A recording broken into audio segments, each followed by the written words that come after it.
Kita mula ya. A'udzubillahi minasyaitonirrajim. Bismillahirrahmanirrahim. Assalamualaikum warahmatullahi wabarakatuh. Assalamualaikum warahmatullahi wabarakatuh.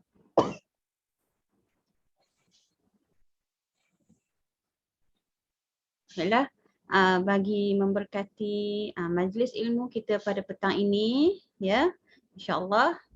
Baiklah, marilah kita bersama-sama membacakan ummul kitab Al-Fatihah. A'udzubillahi minasyaitonirrajim. Bismillahirrahmanirrahim. Alhamdulillahi rabbil alamin. Ar-Rahmanir-Rahim. Malik yaumiddin. Iyyaka na'budu wa iyyaka nasta'in. Ihdinas siratal mustaqim. Siratal ladzina an'amta 'alaihim ghairil maghdubi 'alaihim waladdallin. Amin. Alhamdulillahirabbil alamin wassalatu wassalamu ala asyrafil anbiya'i wal mursalin wa ala alihi wa sahbihi ajma'in. Rabbi shrah li sadri wa yassir li amri wahlul 'uqdatam min lisani yafqahu qawli. Allahumma salli ala Muhammad wa ala alihi wa sahbihi wasallam. Baiklah, alhamdulillah, terima kasih diucapkan kepada semua sahabat yang sudi turut serta bersama dengan kamilah ya, daripada Tim Bahrul Arifah, di mana petang ini kita adakan insya-Allah sebuah majlis ilmu bersama remaja. Okey, kalau bukan remaja pun ibu-ibu nak join pun boleh juga. Okey, dipersilakan, nanti akan boleh berkongsilah dengan anak-anak masing-masing kan. Okey, insya-Allah petang ni kita akan adakan majlis ilmu yang bertajuk Di Mana Rasa Malu. Okey. Jadi alhamdulillah kita bersyukur pada petang ini kerana Allah telah memberikan lagi kita kesempatan, ya, kesempatan masa, ya, rezeki lagi untuk hadir ke majlis ilmu secara online. Okey. Baiklah, suka saya bacakan hadis Nabi Muhammad SAW yang bermaksud barang siapa yang keluar untuk menuntut ilmu sama seperti orang yang berjuang di jalan Allah sehingga mereka kembali semula ke rumah mereka. Okay. Kemudian orang-orang yang menuntut ilmu ni adalah dipermudahkan oleh Allah jalan untuk mereka menuju ke syurga. Yeah. Itu adalah hadis Nabi Muhammad SAW. Jadi mudah-mudahan ilmu yang kita dapat manfaatkan, insya-Allah. Amin. Jadi sahabat-sahabat sekalian, pembentang kita pada petang ini ialah Kak Suzana. Okey, tadi tanpa melengahkan masa, jadi sekarang saya menjemput Kak Suzana untuk menyampaikan pembentangan beliau. Dipersilakan. Ya. Bismillahirrahmanirrahim. Assalamualaikum warahmatullahi wabarakatuh. Dengar suara saya? Ya. Pertama sekali terima kasih saya ucapkan pada Puan Moderator, Puan Pengurusi Majlis kita, Puan Nadira atas jemputan pada saya untuk mengisi majlis ilmu pada petang ini. InsyaAllah saya akan berkongsi sedikit ilmu ataupun kita kata kajian lah kita tentang masalah umat ataupun isu semasa dan juga yang terkait dengan agama Islam itu sendiri. InsyaAllah. Jadi sebelum nak mula tu sebab tadi dengar Puan pengurusi majlis kita dia batuk, sihat ke tu kan, walaupun kita online, inilah waktunya kita bertanya khabar juga kan, sihat ke tadi kan, batuk tadi tu. Oh, alhamdulillah, sikit-sikit. Okay, jadi saya doakan saya ambil kesempatan dalam majlis ilmu kita ni untuk mendoakan semua yang hadir agar diberi kekuatan, kesihatan, kesabaran oleh Allah, kesihatan yang baik, kesabaran yang tinggi untuk lalui semua ujian yang diberikan pada kita kan. Dalam lagi-lagi bila kita nak menuntut ilmu ataupun walaupun online kita tengok macam ringkas kan, buka internet pula buka handphone, buka laptop dah boleh dengar kan. Tapi itu juga satu ujian pada kita, yang mana masa itulah juga kita ada perkara-perkara lain, benturan-benturan lah dalam menuntut ilmu. Jadi itulah doa saya pada kalian, pada kita semua, agar diberi kekuatan, kesabaran dan kesihatan yang baik, dan juga istiqomah dalam menuntut ilmu. Dan itulah, belum lagi mula saya promote dulu sebab takut lupa. Jadi insyaAllah baru Arifah akan menjalankan program-program teenager circle dan sebagainya setiap 2 minggu sekali. Jadi saya alu-alukan, saya bagi pihak penganjur alu-alukan semua, kita ajaklah seramai yang boleh untuk menghadiri majlis ilmu kita, mana kita berkongsi kan, kita membincangkan perkara-perkara ataupun isu-isu semasa yang berkaitan dengan agama Islam. Jadi terus dia habis itu okey. Jadi nampak saya punya slide saya dah kongsikan dengan tajuk di mana rasa malu. Okey, sekarang saya inilah besarkan okey. InsyaAllah. Alhamdulillah, terima kasih Puan Syahirah. Terima kasih, alhamdulillah. Jadi saya mulakan yang mana tajuk yang saya pilih. Tajuk ni saya pilihlah untuk bawakan kepada adik-adik sekalian dan juga puan-puan yang berada dalam majlis ilmu kita. Kenapa? Dia ada sebab kenapa saya pilih tajuk ni, yang mana perkataan malu tu sendiri boleh jadi satu perkataan asing sudah dalam kehidupan kita sekarang.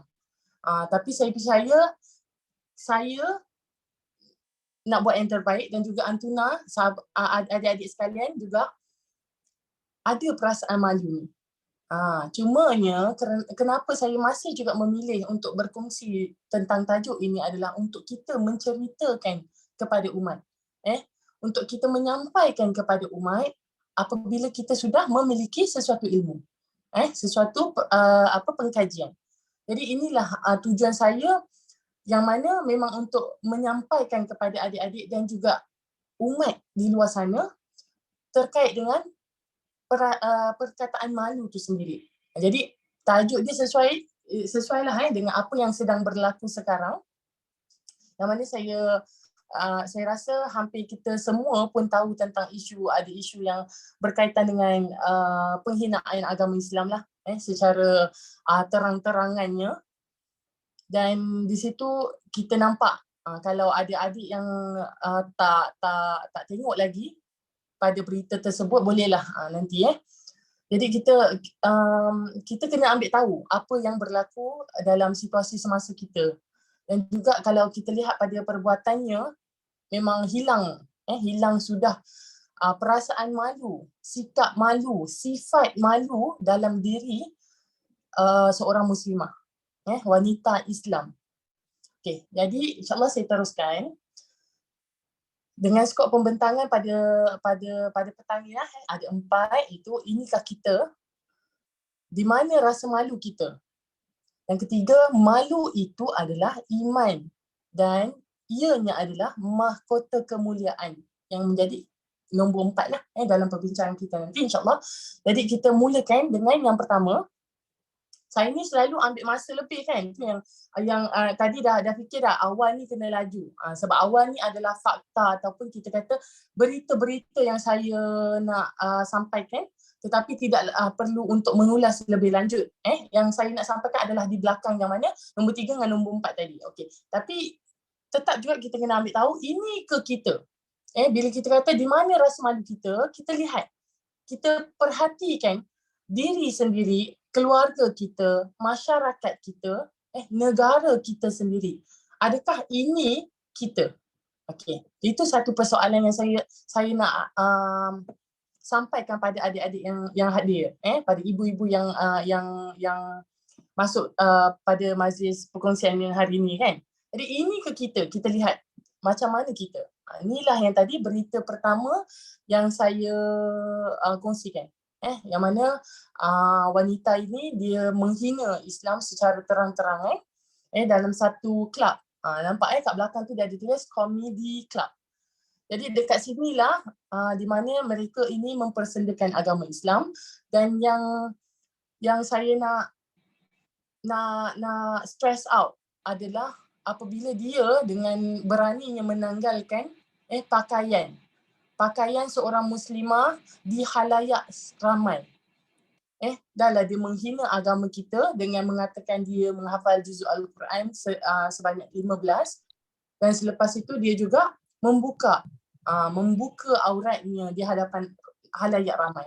Seolah-olah ianya tiada apa-apa, kan? Tidak memberi kesan apa-apa sama sekali. Jadi ini yang saya rasa sangat duka cita. Sangat terkesan lah kalau adik-adik nak tahu. Akak bahasa akak lah. Okey, akak jenis suka slide tu sangat lively, sangat seronok, suka colourful. Itu akak punya nature. Tapi bila akak sampaikan di mana rasa malu, akak jadi satu perasaan merudum, sebab inilah yang berlaku sama ada kita sedar ataupun kita tak ambil tahu. Inilah yang berlaku dalam masyarakat kita. Yang kita claim kita adalah beragama Islam. Okey. Jadi kita tengok, tu tadi yang baru berlaku. Ini pula yang walaupun dah bertahun lepas ataupun mungkin saja akan berlaku lagi, tapi inilah gadis remaja ataupun wanita dewasa kita membenarkan diri, merelakan diri untuk dipeluk, kan? Jadi di mana hilangnya rasa malu tu? Tak ada ke wujudnya perasaan sifat malu dalam membenarkan lelaki yang bukan mahram kita menyentuh kita. Okey? Jadi seterusnya ini. Ini saya pepek banyak-banyak sebab nak menggambarkan betapa banyaknya keburukan yang berlaku dalam hidup kita. Sama ada macam tadi saya ulang, sama ada kita sedar ataupun kita tak nak ambil tahu. Jadi inilah yang berlaku. Sangat-sangat banyak dan sangat-sangat bermacam ragam. Yang murtad, yang bunuh, yang berzina, yang macam-macam. Dah tak payah kita tak payah saya nak sebut satu-satu. Sebab apa? Kalau Antuna, adik-adik sekalian, perempuan yang hadir, tak tahu. Maknanya kita tak cakna apa yang berlaku dalam kehidupan kita, dalam negara kita, terhadap umat Islam tu sendiri. Okey? Jadi ini sangat banyak, terlampau banyak. Dan kesemuanya adalah melibatkan wanita. Of course lah, khususnya kita dalam majlis ilmu sekarang ni adalah terkait wanita. Jadi semua ini terkait wanita. Bayangkan wanita selembut-lembut ciptaan Allah boleh melakukan pelbagai dosa sebegini. Dosa besar, dosa kecil, dosa terbuka, dosa terselindung, macam-macam. Jadi na'udzubillah min zalik, inilah yang berlaku sama ada kita sedar ataupun kita tak nak ambil tahu. Jadi ini saya nak mengajak pada adik-adik sekalian, lagi-lagi adik adalah penerus. Adik adalah generasi yang akan menerajui negara ataupun agama itu sendiri. Kalau kita tak tahu, kita tak ambil tahu, bagaimana kita nak bangkitkan semula agama kita yang dihina sesuka hati, sewenang-wenangnya. Jadi ini kita kena ambil tahu yang mana bila kita tengok apa yang akak tadi dah sampaikan, dah tunjukkan pelbagai dosa yang kita yang umat ataupun masyarakat lakukan terhadap Allah Subhanahu Wa Taala. Rasulullah kata apa pada kita? Rasulullah kata, jika tidak malu, maka berbuatlah sesukamu. Rasulullah dah kata dah. Bila tak ada malu, manusia tu sendiri akan melakukan semua perkara jahiliah. Bila kita kata kita moden sekarang, sebenarnya check balik, kita perhatikan setiap sudut, setiap segi dalam kehidupan kita, adakah betul moden? Kan? Moden yang bagaimana kita maksudkan kita moden? Bahkan kita sebenarnya lebih jauh ke dalam daripada, lagi jauh terpuruk, terjatuh, tergelumangnya dengan pelbagai dosa, sama seperti ataupun lebih buruk daripada jahiliah. Kan? Suka ataupun tidak. Dan perkara ini berlaku kerana tak adanya rasa apa? Rasa malu adik-adik. Tak ada rasa malu. Jadi kat sinilah akak nak muhasabah kita semua periksa. Bukan periksa nadi hidup je ke tidak kan? InsyaAllah kita hidup, Allah bagi lagi peluang, kesempatan untuk kita sama-sama berkongsi ilmu. Jadi kita bukan itu yang akak nak ni kan, bukan nadi, bukan apa, tapi periksa semula. Ada tak? Kan? Di mana perginya rasa malu? Kalaupun bukan kita, pada keluarga kita, pada sahabat kita, pada masyarakat kita, di mana perginya rasa malu? Sehingga kan terlampau banyak perkara-perkara, dosa-dosa yang dilakukan oleh wanita Islam. Saya tidak mengambil apa-apa berita yang terkait dengan wanita non-Muslim, tetapi ini adalah terkait hanya khusus tentang wanita Muslim. Yang mana Allah larang, Allah azab. Tetap saja kita yang mengaku Muslim berbuat. Jadi di mana rasa malu? Okey. Okay. Yang seterusnya kita tengok di mana rasa malu tu sendiri, yang mana saya keep on ulang kan? Akak keep on bertanyakan, di mana rasa malu ni sebenarnya? Kat mana? Adakah kita mempunyai rasa tu? Kalau ada, periksa, kan? Nanti kita tengok ada tahapan dia. Kita periksa pula kalau kita ada rasa malu, tahapan dia di mana. Tapi sekarang ni, bila kita tengok pada berita yang akak dah hamparkan tadi, di mana rasanya malu? Sehinggakan mereka, masyarakat tergamak melakukan perkara-perkara terkutuk. Kan? Perkara-perkara berdosa. Jadi salah satunya, yang pertama adalah hilangnya rasa malu apabila tiadanya idrak silah billah. Tak ada, tak rasa, tak tahu. Jadi apa tu idrak silah billah? Idrak silah billah adalah apabila kita sebagai hamba Allah melaksanakan sesuatu perkara yang Allah perintahkan dengan bersungguh-sungguh. Dengan mengharapkan redha Allah. Dengan mengharapkan balasan baik daripada Allah. Jadi inilah idrak silah billah, yang mana kita apabila kita melakukan sesuatu perkara baik yang Allah perintahkan. Jadi di situ kita akan merasakan kehadiran Allah. Jadi Allah tu sebagai CCTV nyata. CCTV utama dalam kehidupan kita. Sama ada kita suka ataupun kita tak suka, Allah is there. Allah tetap ada. Kan? Jadi inilah yang berlaku apabila kita tak rasa idrak silah billah tu, tak rasa hubungan kita dengan Allah. Bila kita tak rasa, sewenang-wenangnya, sesukanya kita melakukan kejahatan, melakukan dosa. Yang mana sebenarnya ianya menzalimi diri kita. Bukannya pada Allah. Tapi itulah ujian Allah pada kita, supaya kita sedar. Kita perbaiki hubungan kita dengan Allah. Tapi tidak, bila mana rasa malu tu hilang, adalah disebabkan kerana hubungan ni tak dijaga. Hubungan kita dengan Allah. Jadi akak sebagai penyampai hari ni, akak nak ajak adik-adik, kita lihat balik bagaimana kita melihat ataupun kita berbuat untuk mewujudkan kembali hubungan kita dengan Allah. Untuk kita sentiasa rasa sama ada orang ada ataupun orang tidak ada di sekeliling kita, tetap kita melakukan kebaikan. Tetap kita beramal seperti perintah Allah pada kita. Kan? Jadi ini, yang pertama sekali adalah bila hilangnya rasa malu kerana hubungan dengan Allah itu tidak dirasai. Kita merasakan kita bebas. Okay. Jadi bila kita sentuh pasal bebas, ini yang kedua. Akak beritahu ni.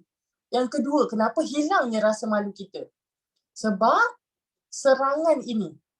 Serangan yang Barat ciptakan untuk menjatuhkan umat Islam. Jadi kalau kita rasa kita terjatuh, kita dijatuhkan, apa usaha kita untuk bangkit? Jadi pernah tak kita rasa, kita ada tak rasa malu apabila kita tidak berbuat kebaikan? Kan? Jadi bila kita tidak merasakan perkara itu, Kita merasakan malas, susahnya lah nak buat kebaikan. Susahnya lah nak ikut perintah Allah. Itu lumrah manusia. Kita ada nafsu, kita ada naluri.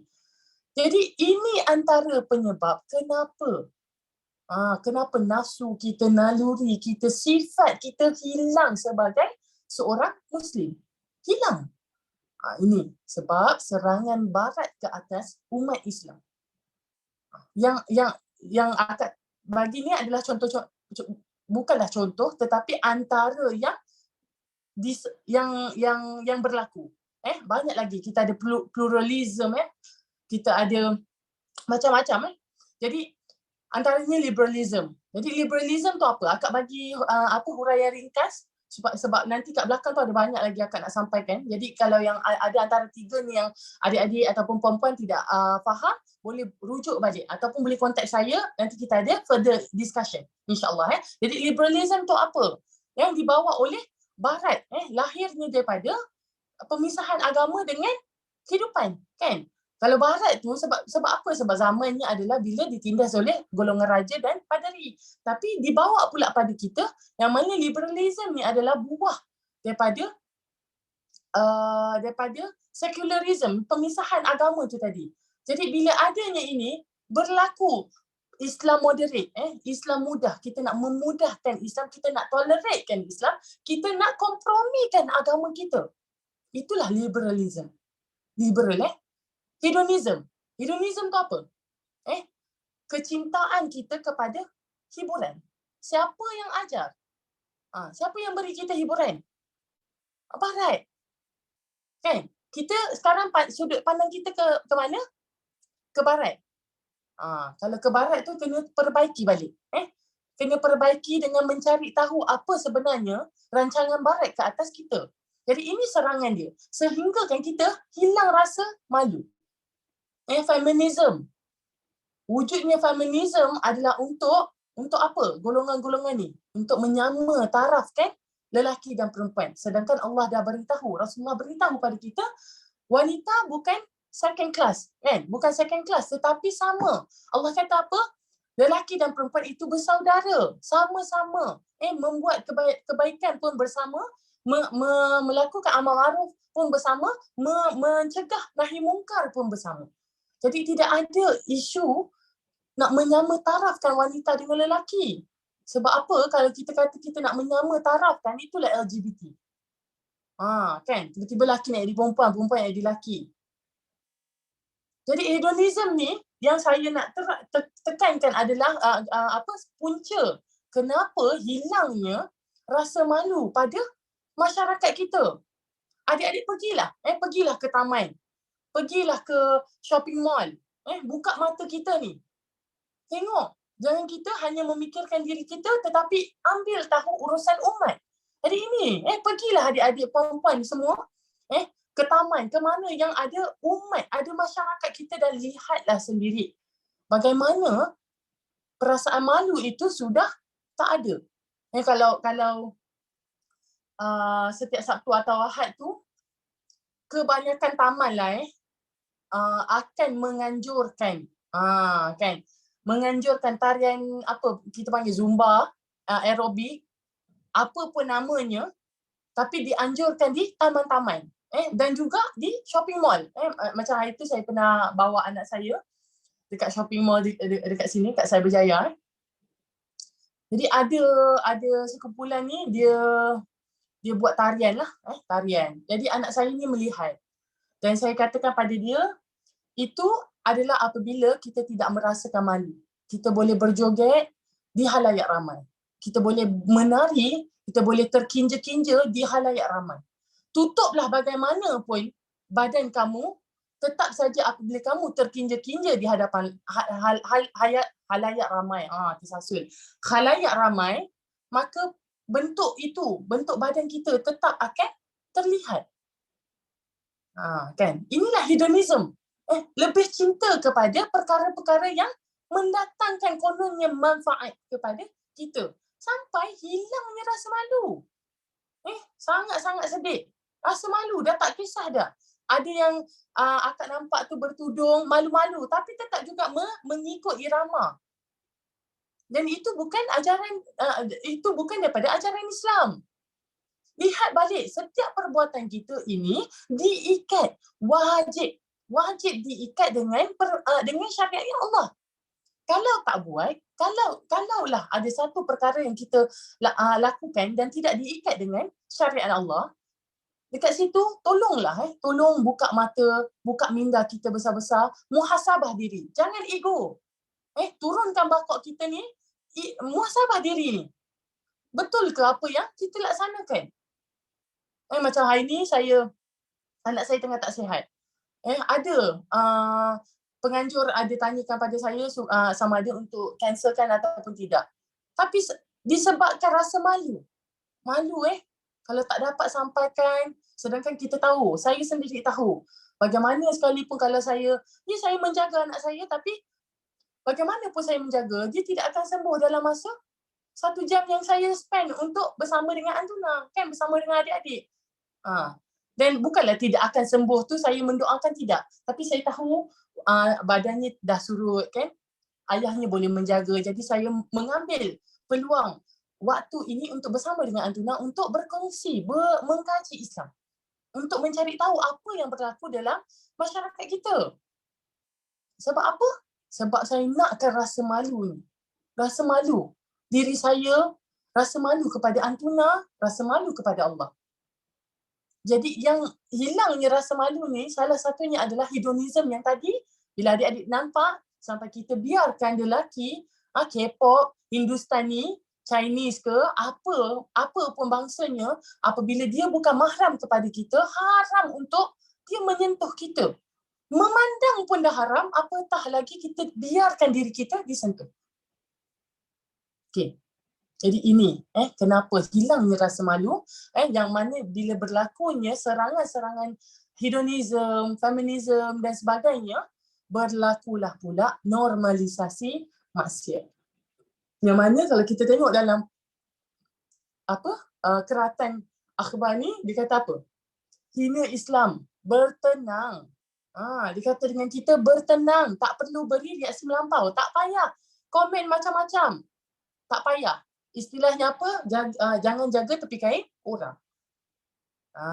Kan? Boleh dia kata bertenang. Maknanya bila seseorang menghina mak ayah kita, kita boleh bertenang. Tak boleh kan? Kalau akak marahlah. Akak mengaku akak akan marah. Jadi apatah lagi menghina Islam yang akak anuti. This is my belief. Saya percaya dengan agama Islam. Agama Islam membawa kebaikan kepada diri saya. Bagaimana ada seseorang yang sama agama dengan saya menghina? Jadi adakah wajar akhbar ni tulis begini? Adik-adik ataupun perempuan, kita renungkan. Bertenang dia kata. Bila adanya maksiat yang berlaku, which is yang sangat teruk. Menghina agama kita, dia kata bertenang. Jadi bila perkara ini berlakunya normalisasi maksiat secara menyeluruh, masyarakat kita, negara kita tidak mengambil tindakan ke atas normalisasi maksiat, makanya hilanglah rasa malu tu untuk berbuat maksiat, sebab kiri kanan atas bawah depan belakang kita semua don't care ataupun semua berbuat. Nauzubillah min zalik. Adakah ini masyarakat yang kita nak?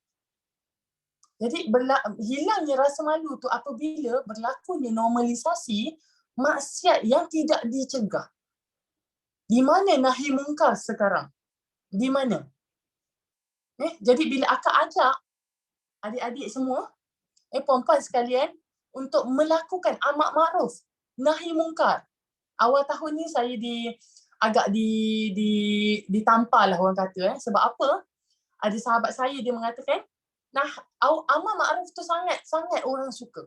Sangat-sangat mudah. Kan kalau kita kata, bahasanya bila kita sukakan kebaikan, kita mudah untuk melakukan. Tetapi, nahi mungkar tu, kalau bahasa Hindustan apa? Nahi. Kan? Tapi nahi mungkar tu, siapa yang laksanakan? Tanya balik diri kita, ada tak kita lakukan nahi mungkar itu dalam diri kita, family kita, sahabat, masyarakat dan seterusnya. Jadi kalau bila tidak berlaku, kita tidak melaksanakan, mencegah nahi mungkar, ini yang berlaku. Normalisasi maksiat yang berlaku. Jadi nak sedih, akak sedih. Akak buat tajuk ni, akak sedih. Akak sedih, akak nak tampar juga diri sendiri. Sebab apa? Akak biarkan normalisasi maksiat ni. Jadi akak tak nak lagi buat. Akak nak bagi tahu ke adik-adik, nak bagi tahu pada puan-puan. Jangan biarkan normalisasi maksiat ni. Hilangnya rasa malu pada anak-anak gadis kita, pada diri kita, pada sahabat kita. Kerana apa? Kerana ini. Jadi bila kita biarkan sarangan tadi dan biarkan terus-terusan normalisasi pula, orang nak menormalkan dosa-dosa yang Allah azab, tak ada benda dah kita boleh lakukan. Kecuali kita muhasabah diri kita. Betul tak? Kita ada tak buat mencegah kemungkaran tu tadi. Jadi seterusnya ini, aurat dan tabaruj tidak dijaga. Ini memang berlaku. Kan? Kita nampak, kita tak nampak, kita lihat, kita tak lihat, kita memang akan ternampak. Kan? Tak boleh macam mana pun kita nak menyorok kecuali kita tak keluar rumah lah. Tapi kalau kita keluar rumah saja memang kita akan nampak muslimah kita begini. Ini yang join kontes kan? Yang join nak jadi muslimah pula. Pun ada. Ni yang nak jadi muslimah, yang tak jadi muslimah tu. Jadi hilangnya rasa malu apabila kita tidak menjaga aurat dan kita bertabaruj. Kita tidak segan silu. Tak rasa malu pula bahagian ini. Tapi hilangnya rasa malu tu disebabkan tadi. Bila kita tak rasa hubungan kita dengan Allah, kita kita rasa Allah is urusan akhirat. Bukan urusan dunia aku. Jadi kalau kita ada perasaan begitu, masyarakat kita merasakan begitu, ini yang terjadi. Okey. Baik. Jadi dalam hadis riwayat Al-Hakim, Rasulullah SAW bersabda, itu malu dan iman itu bergandingan bersama. Bila salah satunya diangkat, maka yang lain pun akan diangkat. Jadi malu dan iman itu adalah bergandingan, sebelah-sebelah. Sebelah-sebelah. Kan kalau kita kata twins, kita ada anak-anak kembar. Mereka akan selalu bergandingan. Itulah iman dan malu. Kalau diangkatnya malu, maka iman kita dah kena check lah. Kan? Mungkin iman kita berada dalam keadaan demam, influenza. Itu sekarang tengah berlaku, tengah fenomena ni pula, virus ni. Tapi itulah, bila salah satunya diangkat, maka hilang yang selebihnya, selainnya. Ini Rasulullah bagi tahu kepada kita. Jadi nak macam mana sekalipun jaga. Bila kita jaga iman, kita akan menjaga sekali rasa malu itu. Baik. Jadi yang ni sekarang pukul berapa? Akak takut dah setengah jam lagi. Jadi yang ketiga adalah malu itu iman. Jadi kenapa? Bila kita dah tahu masyarakat kita rosak, masyarakat kita sakit, kita adalah sebahagian daripada masyarakat. Jadi bila masyarakat ini rosak, yang dikatakan agama Islam rosak, hancur, kena check balik. Macam mana kita nak check ni? Akan nak sampaikan beberapa itu malu itu iman berasal ataupun daripada ajaran Islam tu sendiri. Yang pertama, malu. Malu itu apa? Apa ni malu? Check balik. Faham ke tidak perkataan malu ni? Malu itu adalah satu sifat, sikap, perasaan yang membentengi. Membentengi itu apa? Menghalangi. Dia menjaga kita, menjaga seseorang daripada melakukan yang rendah ataupun yang kurang sopan, yang buruk. Itulah malu. Malu Jadi ada ke tidak malu ni pada kita? Jangan malu-malu. Ini pula saya kata, jangan malu-malu untuk kita muhasabah diri kita. Jangan malu-malu. Silakan muhasabah. ada tak perasaan malu dalam diri kita? Jika ya, nanti kita cek malu yang bagaimana. Tapi malu ini adalah sebahagian daripada iman. Rasulullah kata tadi, iman dan malu itu adalah bergandingan. Jadi kalau dicabut satu, satu hilang. Macam itulah malu itu sebahagian daripada iman. Dan ianya adalah ciri khas bagi akhlak orang beriman. Ciri khas akhlak orang beriman. Maknanya bila kita kata kita beriman, itulah akhlak yang sepatutnya kita ada. Itu berasa malu, merasai sifat malu. Itulah ciri-ciri khas orang beriman. Yang mana bila orang beriman ni, dia ada perasaan malu, apabila dia melakukan kesalahan, dia akan merasakan penyesalan. Rasa menyesal sangat. Ya Allah, ya Allah, ya Allah, ya Allah. Astaghfirullahalazim. Kerana apa? Kerana iman tadi, iman yang ada dalam diri seorang Muslim. Jadi bila ada iman tadi, dia melakukan kesalahan, dia merasa menyesal dan malu. Inilah malu. Bila menyesal kita malu, ya Allah, kenapalah aku buat tadi? Ya Allah, kenapalah aku pergi ke tempat ini, ya Allah? Malu.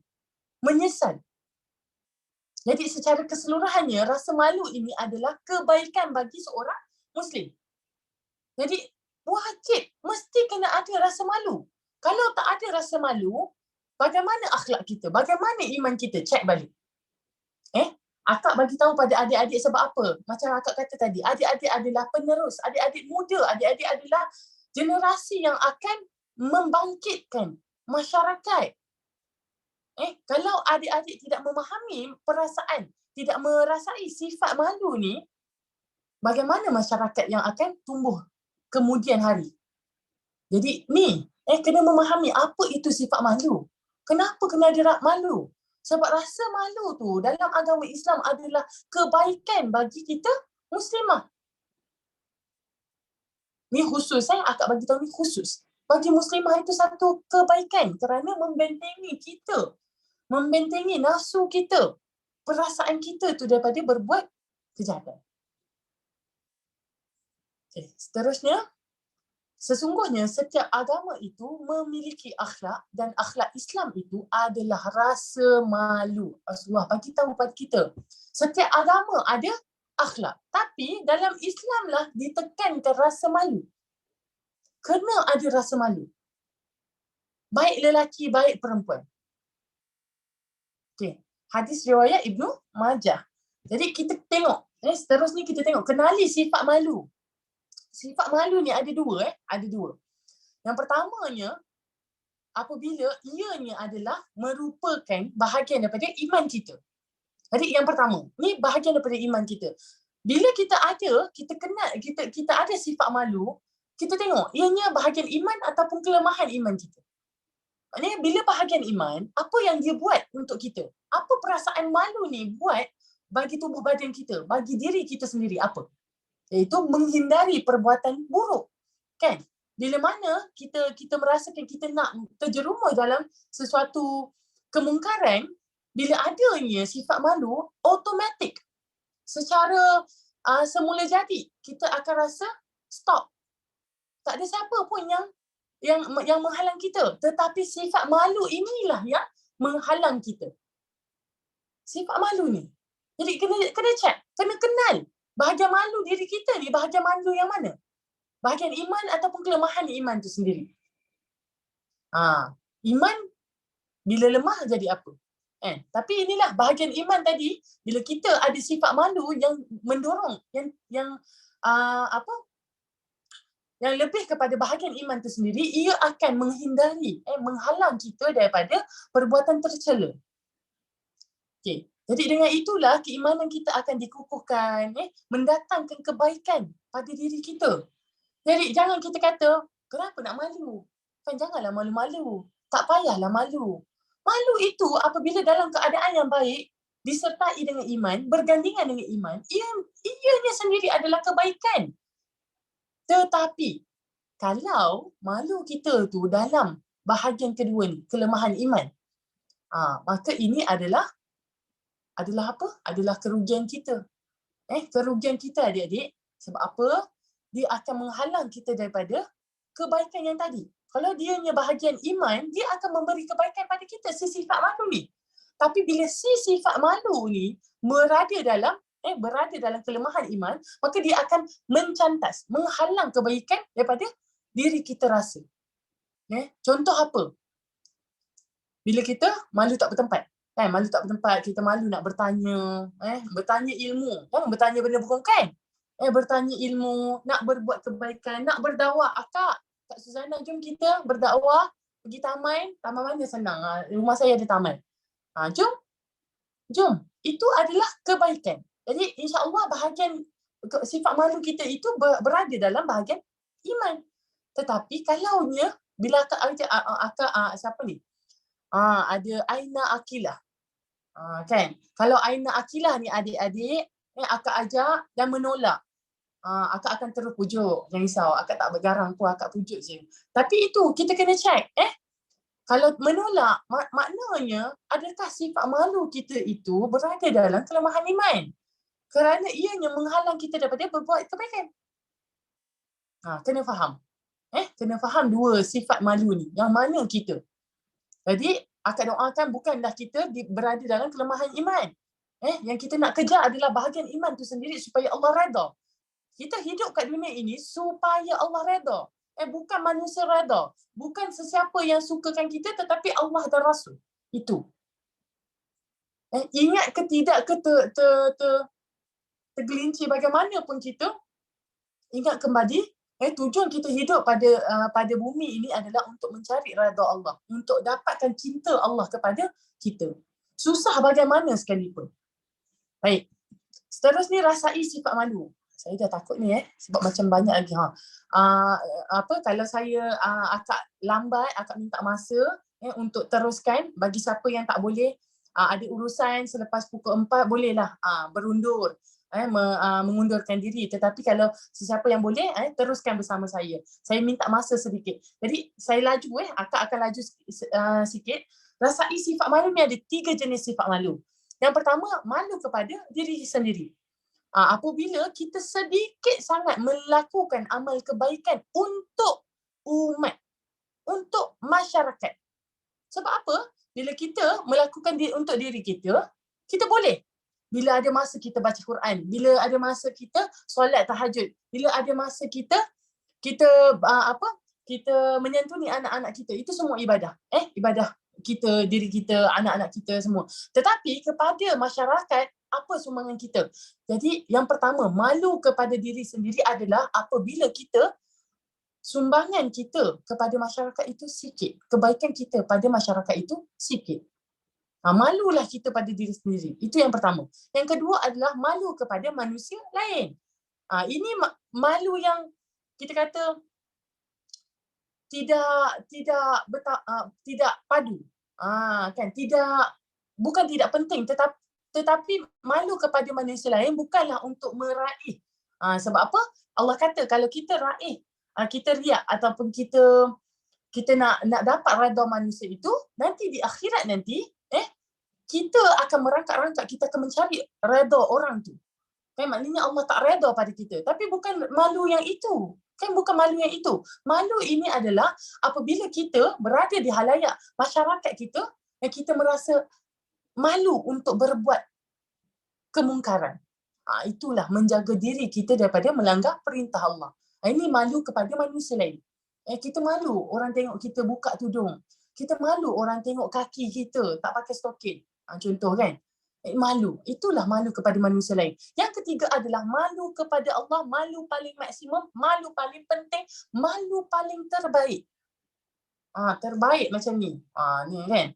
Sebab apa? Terbaik bila kita malu pada Allah, setiap perbuatan kita yang kita tak sandarkan dengan perintah dan larangan Allah itu tadi, kita akan rasa malu. Malu pada Allah. Ada satu TikTok ni, walaupun saya tak nampaklah ayat dia bagus. Tapi bila dia kata kalau kita ni suka nak apa ayat dia, maknanya kita ni suka nak menceritakan hal keburukan orang, mengecam orang dan sebagainya. Tapi dia cakap bagaimana kalau kita ni salah baca Al-Quran, salah tajwid, Allah terus petir kita, pum, dia kata begitu kan. Jadi yang tertancap yang saya ambil daripada ayat ni adalah apabila kita melakukan kesalahan, Allah petir kita. Bagaimana? Itulah rasa takutnya kita. Dan daripada rasa takut, rasa takwa, rasa iman yang kita akan lahirkan rasa sifat malu ni untuk kita apa? Menzalimi diri kita.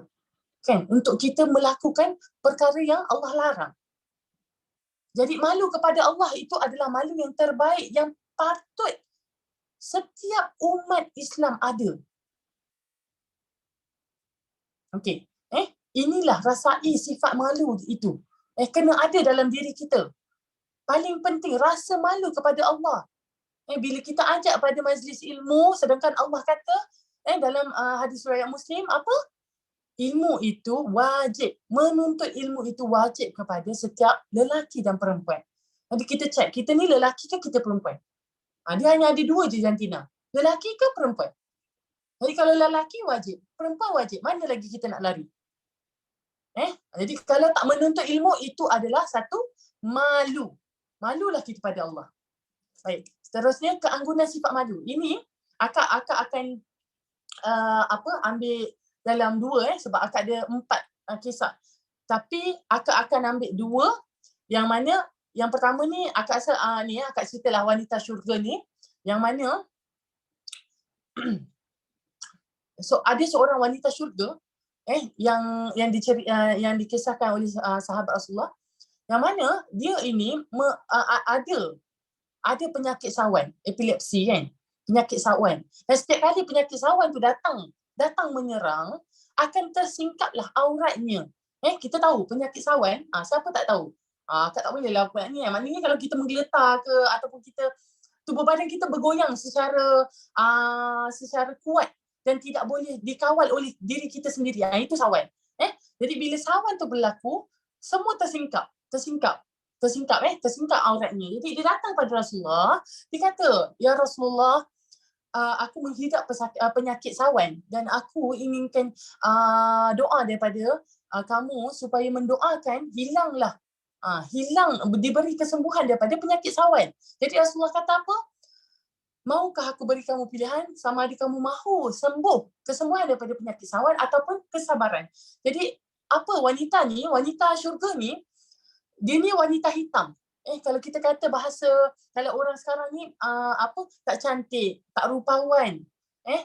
Jadi itulah susuk tubuhnya. Dan dia ni wanita yang berkulit hitam, gelap.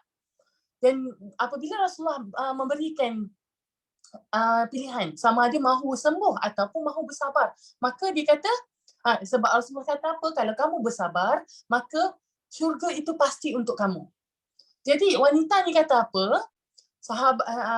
Wanita ni kata, "Baiklah, aku akan bersabar tetapi aku meminta kepada kamu untuk mendoakan aku agar apabila penyakit aku datang, auratku tidak tersingkap kerana aku merasa malu." Malu.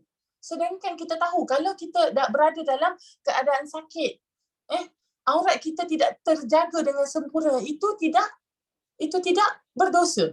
Kan? Maknanya tidak bagaimana wanita ni merasakan malu di saat dia tidak sedar diri. Yang akak nak kata tadi tidak sedar diri tu maknanya bila kita berada dalam operation room, itu maknanya aurat kita tu tersingkap. Tapi kalau kita sakit, kita masih mampu, itu wajib. Wajib. Jangan salah faham. Okay? Jadi bila wanita ni dia sawan tu bila tidak sedarkan diri dan aurat dia tersingkap. Jadi Rasulullah pun mendoakan agar aurat ni sentiasa terjaga walau bagaimanapun keadaan wanita syurga ni. Jadi intipati daripada cerita wanita ini adalah bagaimanapun dia menghidap penyakit yang susah nak dirawat, tak boleh sembuh, tetap saja malu dengan aurat ni tersingkap apabila penyakit dia datang. Kita ni sihat. Akak ni sihat. Ni ada siapa? Ada Aina, ada Hajar, ada Nur Muslihah, ada Saiful iPhone. Pun ni lah kan. Okey? Itu kita ni diberi tubuh badan yang sihat. Jadi bila kita tak ada rasa malu, bila aurat kita tidak tersingkap, bagaimana? Bagaimana keislaman kita? Okey. Jadi yang ini tentang Fatimah ni yang akan nak ceritakan adalah Fatimah, kita tahu dia adalah puteri Rasulullah dan juga apa kisahnya dengan dia yang saya bagikan contoh ini adalah memang yang memiliki sifat malu yang sangat tinggi. Jadi kita tengok Fatimah, apa kisah dia? Kisah dia adalah apabila Rasulullah nak wafat, menjelang dan nak dekatnya kewafatan Rasulullah kata pada Fatimah apa? Jangan menangis kerana kamu adalah ahli keluargaku yang yang pertama akan berjumpa denganku. Maknanya di situ Fatimah tahu dia adalah orang yang selepas Rasulullah dia akan meninggal. Okey, kaum keluarga Rasulullah. Jadi masa nak tibanya hari meninggalnya Sayyidatina Fatimah ni, dia merisaukan satu perkara. Apa perkara itu? Perkara itu adalah dia merisaukan apabila jenazahnya yang sudah meninggal dunia dibalut dengan kain kafan dan dibawa ke tempat pengebumian. Pengebumian begitu sahaja. Maknanya kalau kita lihat kalau kita attend satu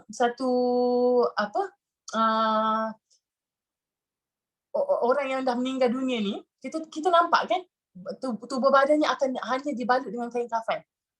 Jadi pada zaman Fatimah ni dulu tidak ada keranda. Tak ada keranda ni. Keranda ni yang sekarang. Mungkin beratus tahun yang lepas, tapi bukan pada zaman Fatimah. Jadi anak Abu Bakar kata apa pada Fatimah, maukah aku tunjukkan kamu satu perkara yang boleh menghilangkan kegusaran kamu tentang aurat kamu ketika meninggal. Malunya Fatimah ni, orang lihat tubuh badan dia walaupun setelah meninggal. Malu. Jadi Asma Abu Bakar lah yang menunjukkan pada Fatimah bagaimana satu coffin, satu keranda dibuat. Jadi Fatimah kata apa? Lakukan ini kepada aku apabila aku meninggal dunia nanti. Jadi sifat malu tinggi sampai nak meninggal. Dan nak meninggal pun kita boleh memikirkan bagaimana dengan diri kita. Kan? Bagaimana dengan diri kita. Jadi ini dampingi sifat malu adalah bagaimana kita nak dapatkan kembali sifat malu pada masyarakat kita. Yang pertama, keimanan tu sendiri. Checklist tanamkan kembali keimanan bagaimana pada Allah. Keimanan yang padu, yang kuat, yang kita betul-betul percaya Allah, syurga dan neraka itu wujud. Ini yang perlu kita tanamkan. Tanamkan dalam diri kita, dalam anak-anak kita, dalam masyarakat kita. Keimanan yang pertama. Bila adanya keimanan pada Allah, kepercayaan, akidah kita betul-betul mantap mempercayai Allah itu wujud. Ada. Jadi barulah sifat malu tu akan timbul. Sebab apa? Bila kita tahu Allah wujud, Allah perhatikan kita 24 jam, malu, takut. Semua ada. Bila kita nak buat perkara-perkara buruk. Perkara-perkara dosa yang Allah larang kita. Yang kedua, pendidikan. Harusnya ada pendidikan yang kondusif, yang selesa, yang diterapkan pemahaman tentang pentingnya rasa malu. Ada pendidikan. Sekarang ni, adik-adik ataupun puan-puan yang ada anak kecil ataupun adik-adik yang tengah belajar, cuba kita periksa silibus kita. Ada tak diajarkan rasa malu? Ada tak? Dalam pendidikan Islam kita, dalam mana? Ada tak? Jadi ini satu pendidikan yang penting yang kerajaan mungkin ambil ringan. Sebab itu berlakunya pelbagai jenayah, maksiat tadi. Jadi pendidikan tu yang kena ada. Pendidikan tentang pentingnya rasa malu. Bila kita ada keimanan, seterusnya pendidikan tu yang mengikat kita untuk memahami bagaimana kita nak bertingkah laku. Sebab apa? Perbuatan kita tadi, macam akak kata tadi, perbuatan kita semuanya kena sandarkan dengan syariat Islam. Tak boleh lari. Suka atau tidak, syariat Islam itu berada di depan mata kita, di depan diri kita. Jadi yang ketiga adalah suri teladan. Bila kita dah ada keimanan, kita dah faham, kita dah ada pendidikan, kita tahu tentang pentingnya ada sifat malu ni pada dalam diri kita, suri teladanlah yang kita jadikan praktikal. Maknanya kat sini bila kita dah ada theoretical, kita dah ada teorinya, pendidikan ni kita dah faham. Jadi practicality-nya apa? Adalah suri teladan. Contohnya macam saya, seorang ibu, saya apa yang saya lakukan, anak saya akan lihat. Anak saya akan contohi. Jadi, untuk mulakan pada anak, untuk mulakan pada adik-adik, untuk mulakan, tunjukkan pada puan-puan, saya sendiri perlu ada rasa malu. Begitulah kita. Untuk mulakan pada anak-anak kecil, khususnya, ibu ni yang kena ada rasa malu. Kita mulakan, kita contohkan, lepas tu kita biasakan. Jadi maknanya kita bagi tahu anak kita rasa malu tu bila mana perlu ada. Kan sebab apa tadi kita dah belajar, kita dah kenali ada dua, bahagian iman ataupun kelemahan iman. Jadi kita kena bagi tahu, kita bukan nak berada dalam kelemahan iman, melainkan hanyalah bahagian iman tu sendiri. Kan jadi kitalah suri teladan.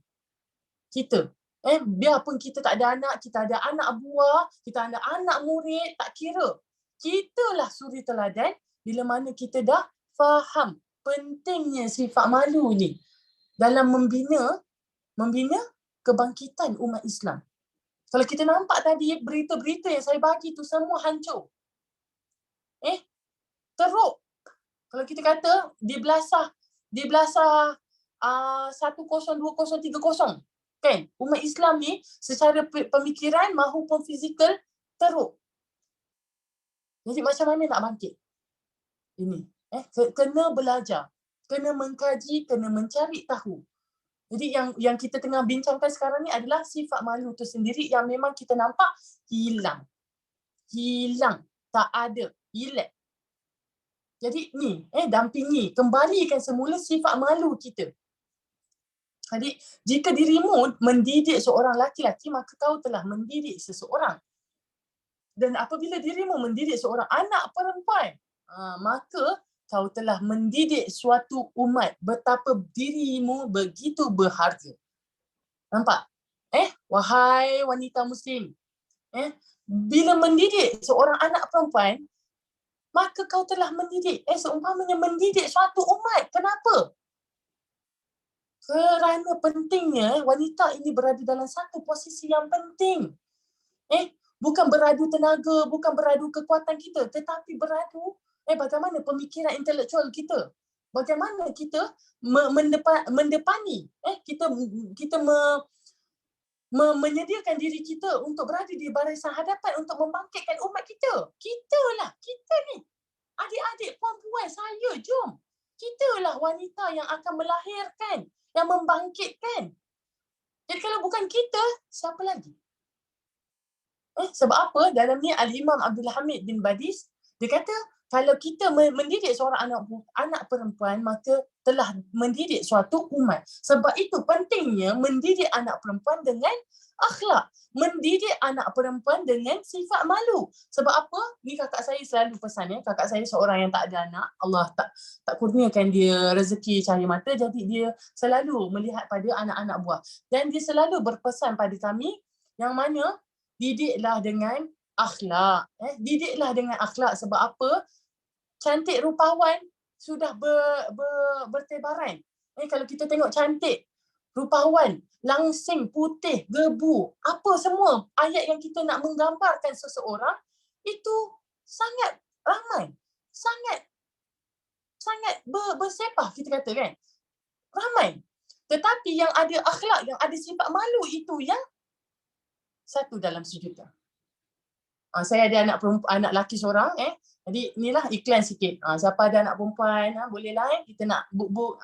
Kan? Sebab apa? Sebab nak ada sifat malu, akhlak yang baik pada anak perempuan, anak-anak kita, itu yang hilang. Itu yang tak ada.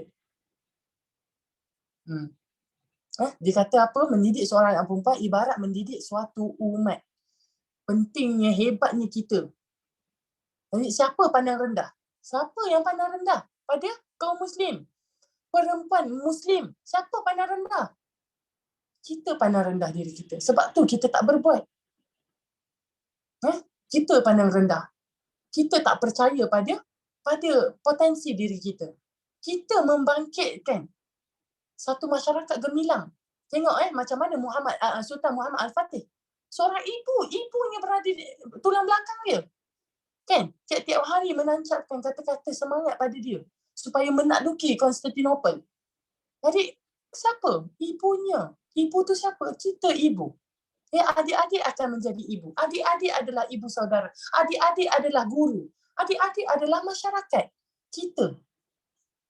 Okey? Jadi yang seterusnya ini mahkota kemuliaan. Be a Muslimah, yo. Gitu kita muda-muda kan. Be a Muslimah. Let's be a Muslimah. Bagaimana? Sifat malu itu adalah mahkota dan kemuliaan bagi seorang wanita. Itu tidak ada sifat keji yang melekat pada seseorang kecuali ia akan memperburuknya. Tidak ada rasa malu yang melekat pada sesuatu kecuali ia akan menghiasinya. Kan menghiasi diri kita ni. Malu itulah. Ibarat permata, berlian, diamond. Rasa malu ini. Hadis riwayat At-Tirmizi dan Ibnu Majah. Jadi aurat dan malu tu berpisah tiada. Kembar. Tak boleh berpisah. Kalau kita kata aurat malu dan iman tadi, aurat tu bawah cabang malu tadi. Sifat malunya adalah menjaga aurat kita. Okey. Jadi tengok kenapa kita ni disuruh menutup aurat. Jadi Rasulullah kata apabila Rasulullah melihat pada Asma memakai pakaian nipis. Pakaiannya nipis. Jadi Rasulullah pun berpaling. Rasulullah kata apa? Wahai Asma, sesungguhnya wanita itu jika telah balik tidak patut menampakkan tubuhnya kecuali ini dan ini. Kan? Sambil menunjuk telapak tangan dan wajahnya. Jadi Rasulullah yang bagi tahu wanita kalau dah balik tak boleh nampak tubuh. Rasulullah bagi tahu. Rasulullah cakap, Rasulullah ajar. Rasulullah bagi tahu ni. Bila yang kena balik. Dah datang haid, automatic jubah on. Tudung on. Never put off. Kan? Bila dah balik.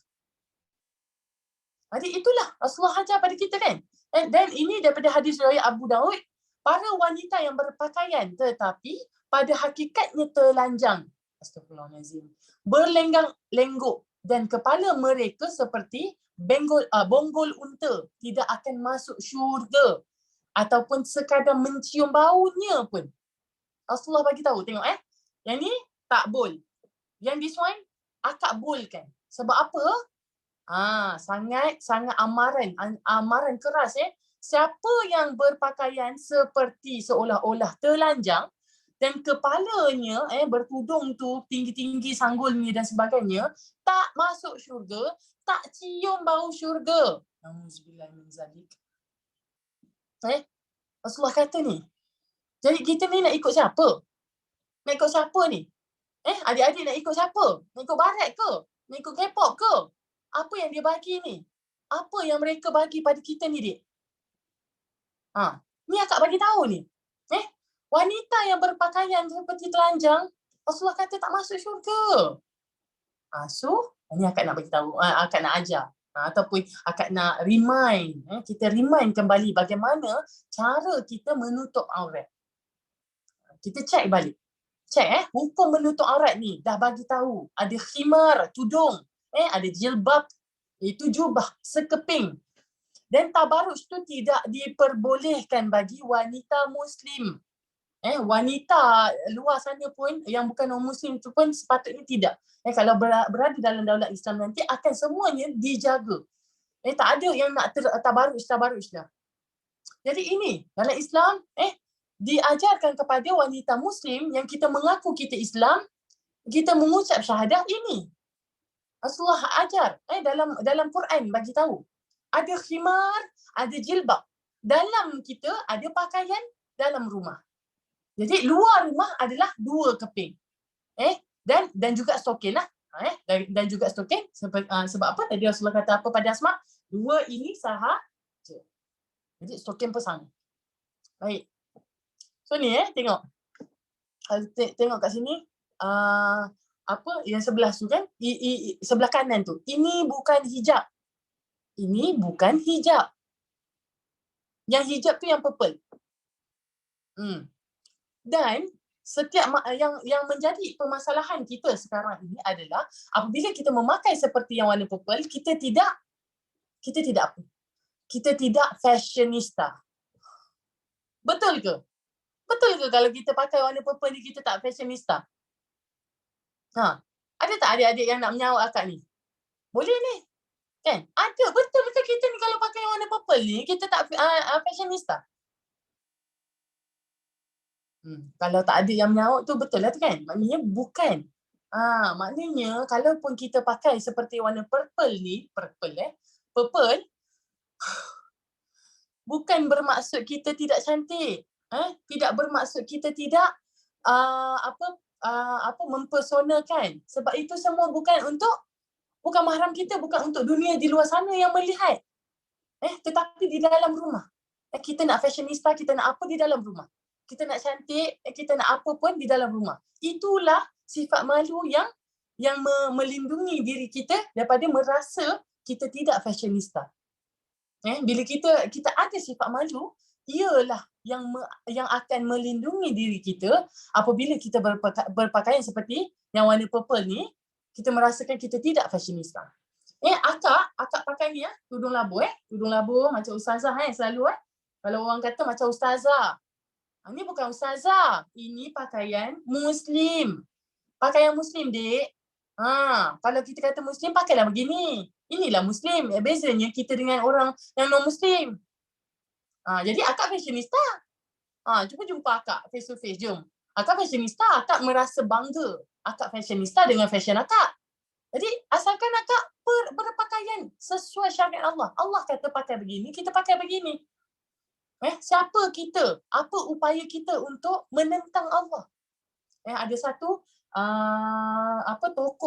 tokoh murtad dia boleh kata ni, ini sahabat saya juga share. Saya down jugalah bila membaca tentang posting yang tu posting tentang murtad ni. Jadi dia kata apa? Dia seorang Melayu dan dia murtad. Dia dah murtad dan bila ada wanita muslim yang mendoakan perempuan ni dengan mengatakan semoga Allah mengembalikan kamu kepada Islam, dan dia dengan angkuhnya menjawab, tak apalah, saya tak nak hidayah, boleh beri pada orang lain, saya hidup murtad sama je macam orang lain. Angkuh etis ke apa ke, maknanya tidak mempercayai Allah. Angkuhnya kita sudah hilang. Ada satu hadis tadi yang saya sempat baca, bila Allah nak membinasakan seseorang dengan mencabutkan rasa malu. Bila sudah dicabutnya rasa malu, mulalah dicabut satu persatu. Seperti amanah, seperti rasa khianat, seperti rasa mengutuk. Dan terakhir sekali Allah akan cabut keislamannya. Ini bila kita tak ada rasa malu. Allah cabut rasa malu tu, maknanya berhati-hatilah kita. Jadi rasa malu tu sendiri menjaga kita untuk bertingkah laku, menjaga kita untuk berpakaian yang sebenar. Okey? Jadi ini bagaimana kita seharusnya ada tudung, ada jubah di luar rumah. Di dalam rumah berpakaianlah kita sesopannya kita, janji kita tutup aurat lah. Jadi di luar adalah ini tadi dah bagi tahu, dah ada khimar, ada jilbab, tak boleh tabaruj. Nanti tak susah pun. Bila kita kata dirimu begitu berharga, hargailah dirimu. Okay, jadi ini untuk dalam surah An-Nur ayat 31, untuk yang tudung tu tadi. A'udzubillahi minasyaitonirrajim. Wa kullil mu'minati yaghdudna min absarihinna wa yahfazna furujahunna wa la yubdina zinatahunna illa ma zahara minha. Wal yadribna bi khumurihinna ala juyubihin.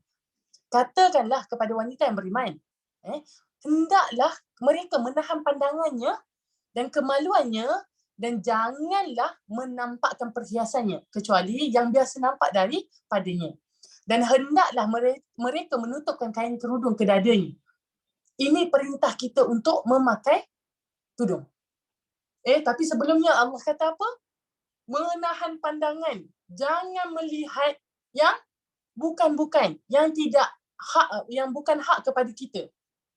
Contohnya apa? Lelaki yang bukan mahram kita. Kan? Tunduklah pandangan kalian. Itu diajarkan. Sebab apa? Sebab ada.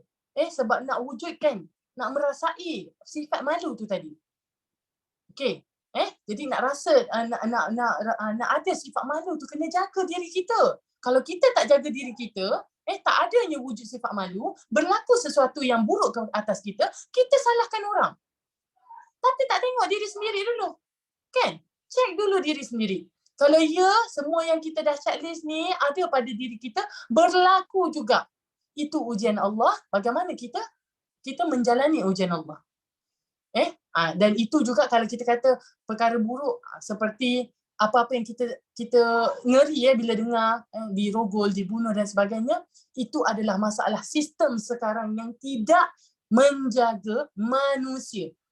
Tidak menjaga umat Islam. Sistem yang tak benar. Bukan sistem Islam. Okey? Faham? Jadi yang kedua, surah Al-Ahzab ayat 59.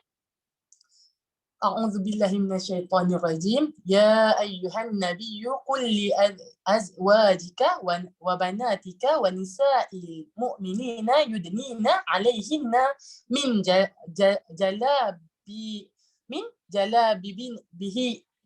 jalabibihinna. Kan? Wahai Nabi, katakanlah kepada isteri-isterimu, anak-anak perempuanmu dan isteri-isteri orang mukmin. Kita semua kita anak perempuan, kita isteri, kan? Hendaklah mereka mengulurkan jilbabnya ke seluruh tubuh mereka. Jadi mengulurkan, melabuhkan, memanjangkan sekeping baju di luar. Bila mana kita nak keluar, itulah jilbab. Kita kena pakai.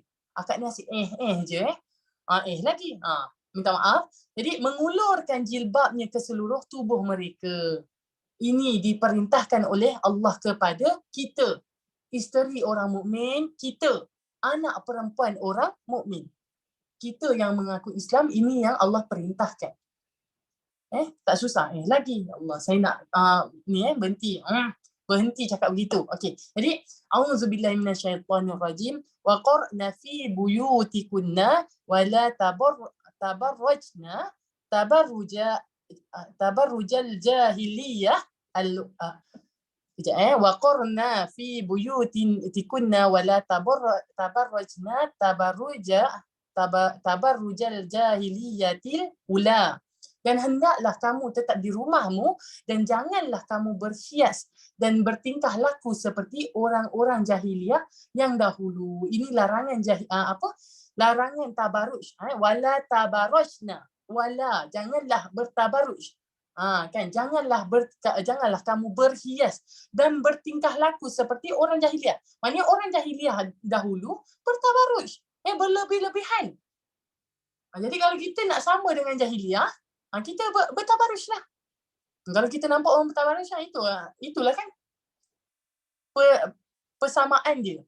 Sebab apa Allah yang kata seperti. Allah kata seperti orang-orang jahiliah. Jadi jangan bertabarruj, sebab tabarruj itu bukan sifat, bukan cara orang wanita muslim. Baik. Jadi, ya Allah, ampunilah perempuan-perempuan yang menutup auratnya dari kalangan umatku. Ini adalah doa Rasulullah kepada kita semua atas apa yang kita ikuti. Kan, iaitu tutup aurat dengan sempurna. Rasulullah kata, ampunilah perempuan-perempuan yang menutup aurat dari kalangan Rasulullah. Dari kita. Ya, Rasulullah mendoakan kita. Bila mana kita nak didoakan Rasulullah dengan doa yang ini, tutuplah aurat kamu. Tutup dengan sempurna. Sebab apa? Tidak susah. Melainkan kita yang merasa susah. Jadi kesimpulannya adalah dunia itu adalah perhiasan.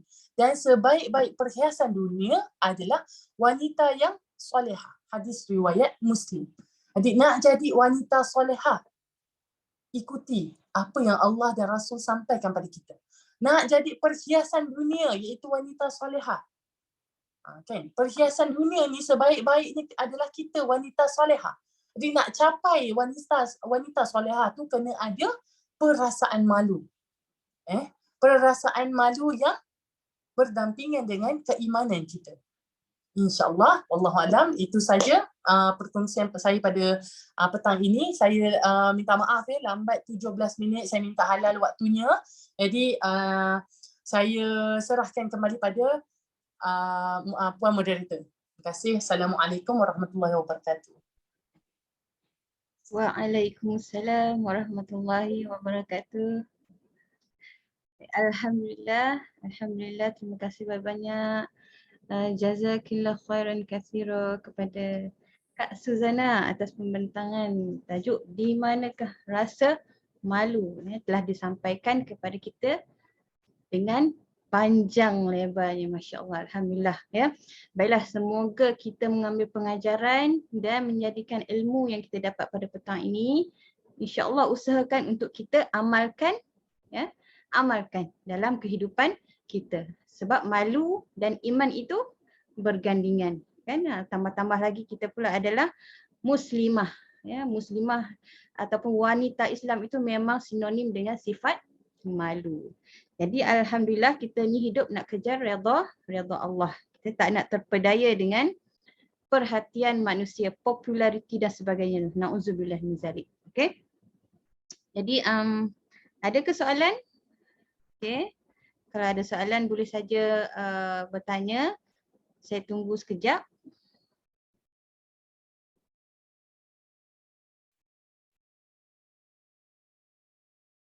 Okey, saya rasa tak ada. Okey, alhamdulillah semua dah faham.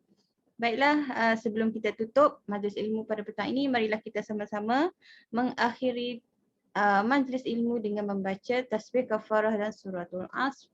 Subhanakallahumma wa bihamdik asyhadu an la ilaha illa anta astaghfiruka wa atubu ilaik. Wal 'asr innal insana lafi khusr illa allazina amanu wa 'amilus solihat wa tawassaw bil haqq wa tawassaw bis sabr. Shadaqallahul azim. Baiklah, saya tutup dengan lafaz yang mulia. Assalamualaikum warahmatullahi wabarakatuh.